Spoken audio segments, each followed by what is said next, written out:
Oh hi! Just when you thought it was okay to be poked again, you remembered it was never okay, and the creator of the world's most used social network was, in fact, hiding his nefarious intentions behind a sheen of human connection and autoplay videos where he was only a better haircut away from becoming a supervillain. Yes, let's talk about Facebook, and let's get it out of the way. I'm probably not going to say anything you haven't heard before, but what I hope to do is to have a deeper conversation about privacy and what rights we should have as internet citizens. So how I'm going to structure this video is to first talk about the revelations that were revealed from a whistleblower, how we as people should grapple with those truths, and finally, what we can do moving forward. Before any revelation, there was an understanding that Facebook, Google, Twitter, and others were harvesting our information. But I think there is a difference between being pretty sure something is happening and absolute proof that something is happening. Like the thought that that itch on the back of your neck is a spider. Sometimes you just have to make yourself believe it's only an itch, even while the spider is laying its eggs into your spine. And I mean, the understanding that we are being used is not an entirely new concept, especially in tech. There's been this idea that if something is free, then you are the product, even before the internet. For instance, there's this 1973 short documentary called Television Delivers People. It's about 7 minutes long, you can actually find it on YouTube, and it's simply scrolling text that offers a huge criticism against the TV industry. One of the messages reads, "The product of television, commercial television, is the audience." It goes on to detail that people are being offered up to advertisers. There's this illusion of agency in our decisions. Man, how nice to go back to a simpler time when it was just TV that was going to end it all. We all watched the same thing, and it was years before Alan Alda got all preachy on MASH. Anyway, flash forward to last week, and there was this huge revelation that a company called Cambridge Analytica has been mining our data unknowingly. Cambridge Analytica, by the way, is also the name of the worst album by The Police. The quick synopsis on this, I am kind of stealing from Reddit user Romulus_Novus. And when I say kinda, I mean completely. I'm also glad their username wasn't something like PM me your nudes.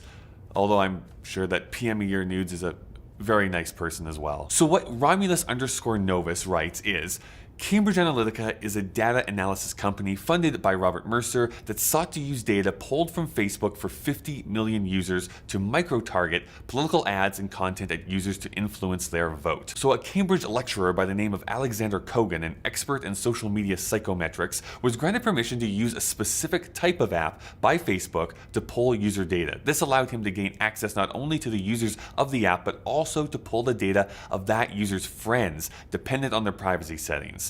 Alexander Kogan used a company called GSR, which stands for Global Science Research, to create a partnership with SCL Elections Limited, which stands for Strategic Communication Laboratories, to allow this data to be used for commercial purposes.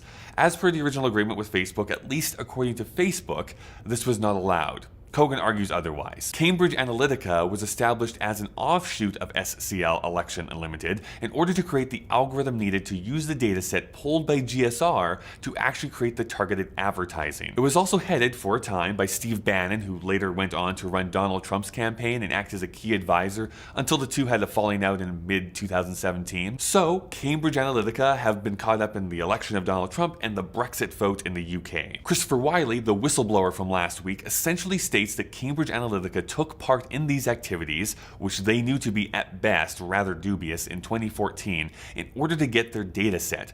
Facebook became aware of this in 2015 but did not come public about it until very recently and took little action to try and remedy the situation. Specifically, Wiley accuses them of not actually checking to see whether these data sets have been actually deleted. There is some other stuff wrapped up into that, but that's the long and short of it. Again, thanks to Romulus_Novus. May your trade talks with Starfleet go well. So in traditional advertising, you go after segments. You make a magazine ad or a TV commercial or a radio spot that is meant to appeal to men over 40 or black women or children under 10. You are throwing out a message that you hope resonates with a small segment of the people who see or hear it. But as you can see with social media and Facebook in particular, you can be much more targeted. By seeing what we've liked, looked at, commented on, a database has been created so that they can know without doing a deep dive on my profile how I lean politically, what is going to make me angry, and what is going to drive me to vote. If you need to know, it's, of course, free charcoal ice cream. I think we always knew that Facebook was probably not the most trustworthy of companies.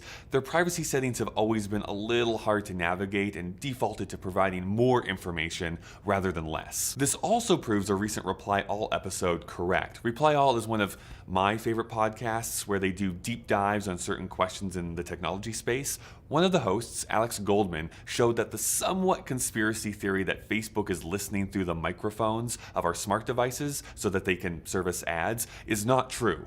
And this proves their conclusion that they don't need to listen through the microphones because they already have all the information they need. So now what? Facebook has lost around $100 billion in the last week. That's billion with a B. CEO Mark Zuckerberg will be appearing before Congress. There are claims and threats that people are going to delete their Facebook accounts. Actual winged monkeys are capturing Facebook employees to imprison. So at the least, in the short term, people seem to be taking action. But with everything in the modern world, I wonder how long we will care about this story. I've never been a huge fan of Facebook, the company, but the service they provide, I am. And there are downsides to all of social media, sure, let's save that for another video. The good is that I can connect and stay involved with people all over the world. There are many people who I originally met online or at conventions who I probably speak to every few months, but I can still see what's going on and the good they are doing. I enjoy our brief interactions and it feels like we are still involved with each other, even though thousands of kilometers separate us. Right now, we just don't have another platform that does all the things Facebook does and as well as Facebook does it.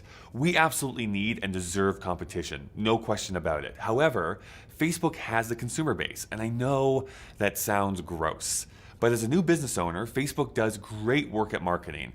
I know, I'm a corporate stooge. Twitter is ephemeral, pictures don't necessarily drive sales on Instagram, and I can only shout outside my window for so long before the neighbors call the cops again. What's your problem, Margaret? It's truly unfortunate that the social internet, which was meant to connect us and improve our discourse, has been corrupted. The exact opposite has happened. And I don't know if there's a way to really fix that. In the end, I go back to the idea that I mentioned at the beginning of this video. If something is free, you are the product. And by knowing that, you can only share what you are comfortable with and customize your privacy settings. Also, you should back companies who value privacy and security. Say what you will about Apple, there's many criticisms you can level at them, and I'm not necessarily unbiased, but part of the reason I'm such a fanboy is because they have championed privacy for years. Privacy means people know what they're signing up for in plain English and repeatedly.